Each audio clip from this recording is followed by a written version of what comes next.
The digital piano at school needs a music stand, and I didn't just want any old stand, I wanted something different. So I came up with this curved stand which can hold up to 6 pages of sheet music. Now the real reason I wanted it so long is so that it can go over the 2 speakers and reflect the sound towards the audience rather than going straight up to the ceiling. I cut a 2x4 into 4 pieces and I glued them together so that I could create a larger blank that I could then cut out the arc to the music stand. And I have here the template that I need to use to make that shape. So now you can see I have kind of an arch shape here. I'm careful not to go over the lines when I'm using the bandsaw. The final shape will take place over at the sanding station. So I'll use my disc sander for the outside curve, and I'll use my oscillating sander for the inside curves. Now that I'm down to the pencil marks, I have to get rid of all the little bumps and irregularity with some good old-fashioned hand sanding. So even with just a little bit of sanding, it's already made a pretty big difference in the waviness of it. Still have a ways to go though. So in order for this to work, I'm going to have to clamp down the board on each side. Okay, let's try this out.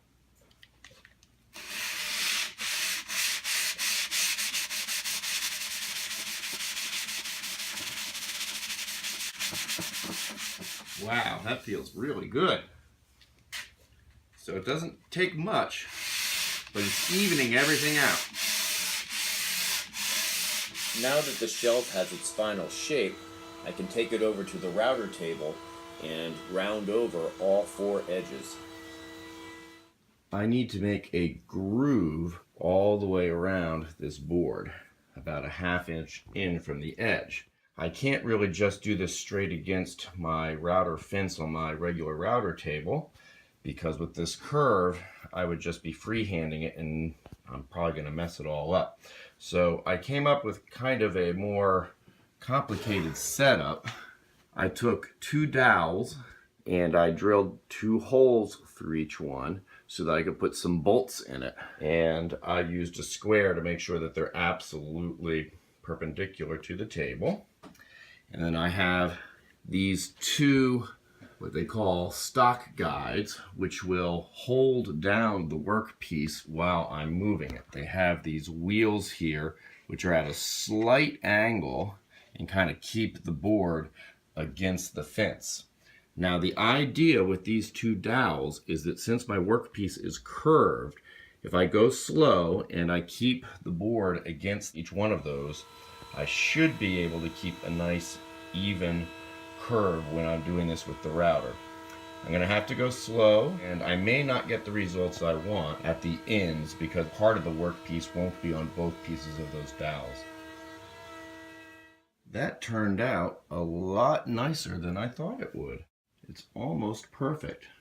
So now all I have to do is cut the piece of beadboard that's going to fit into that groove. The beadboard I'm using is nothing fancy. It's just the standard type of material you can get at any of the big box stores. It's made out of MDF. It's not actually wood.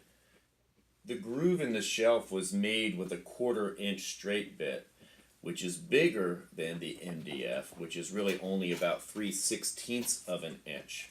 But that's actually a good thing because that made it easier for me to bend the MDF into the groove and let it sit there for about a week until it kind of started to keep its shape. As you can see here, it is curved.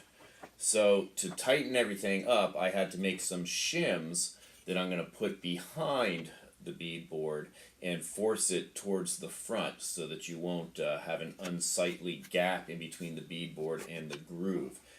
It took a little while to get the shims to be the exact thickness that I needed, but it was well worth the time because the final product looked fantastic.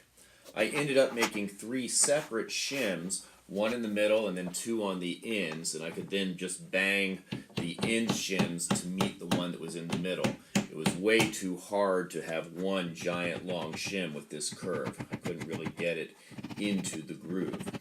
As it is, you can see it takes a good bit of force for me to be able to get those shims in.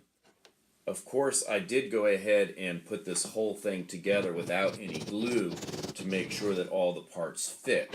But once you start adding the glue, it's a lot harder as the wood absorbs the glue and expands, and of course the glue is starting to stick. So I'm working as fast as I can to get it into the groove. Now before the glue dries, I want to cut off the excess shim so that it doesn't stick to the beadboard. I don't want to be able to tell that I had shimmed everything together. I want it to look like one piece of wood. I didn't want to cut too deep with the saw, so I made the last portion of the cut with the utility knife. And that was just enough to free the shim from the wood. You can see here they just kind of pop right off.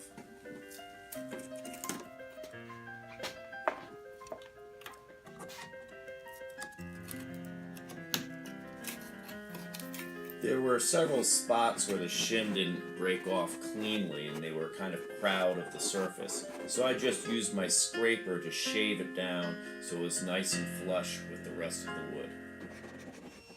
I took 2 passes on the table saw to create a 3/16 inch groove to accept the beadboard. I cut a dado to make sure that the side would sit absolutely square with the top. There'll be no room for movement. Right here I'm just using my marking knife so I can cut off the remainder of the board so it'll be flush with the bottom of the shelf.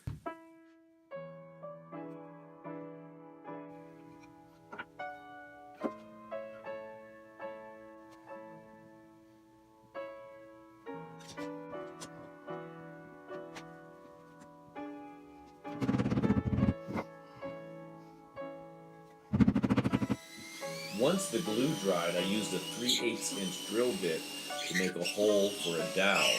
Now the dowel ended up being a little bit tight, so I sanded it down. I also put some pretty deep grooves into it using a spade bit. I needed to do that so that the glue wouldn't just push right out of the hole.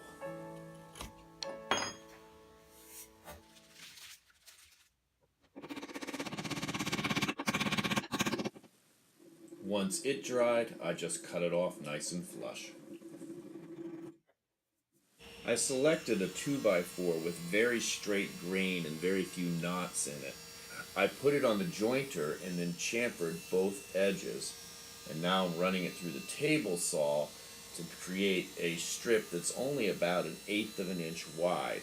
And I'm going to use this as banding on the top of the stand. There'll be one on the front and the back, and this will help protect the MDF because the MDF could just simply chip off or crack if somebody hit it really hard. I carefully cut both pieces to length. I went back and forth several times until I got it perfect. Here you can see that the front piece actually fits in without any clamps holding it in place. Anytime you're using glue and clamps, things are prone to slide around, so I had to be very careful to align everything. This is both the most fun and most stressful part of any build.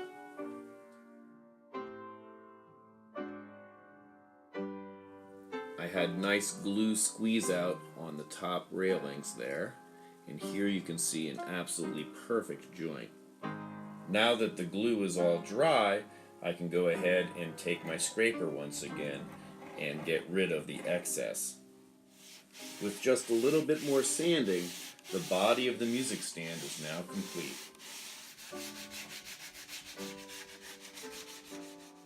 I use these adjustable brackets to figure out what angle I wanted the music stand to be at. With some careful measurement and trial and error, I was able to figure out the angle I would need for the brace on the back. This angle matches the curve on the back of the stand and will allow the feet to my base to be parallel with each other. Now, using the same plastic bracket and a level, I tilted my drill press so that I can recreate that same angle and drill into those brackets that will hold up the stand. I'm going to be putting dowels through this, and I want them to be perpendicular to the feet.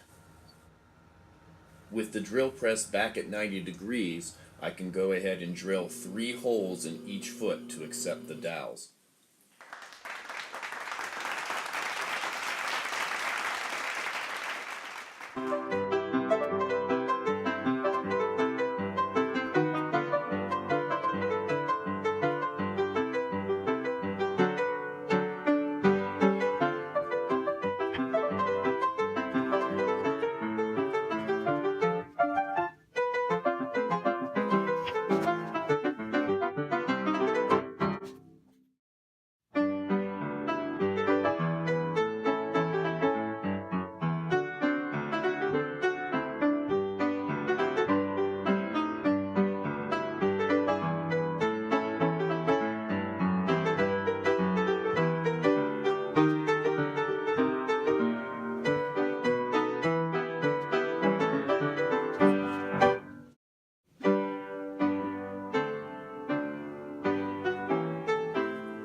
When the glue was completely dried, I added 1 coat of primer and then 3 coats of black paint. Self-stick Velcro squares on the bottom of the feet will attach the stand to the piano. So when I need to take the stand off, I can do that without damaging the piano, yet the stand itself won't fall off if somebody bumps into it. Thanks for watching, and please subscribe.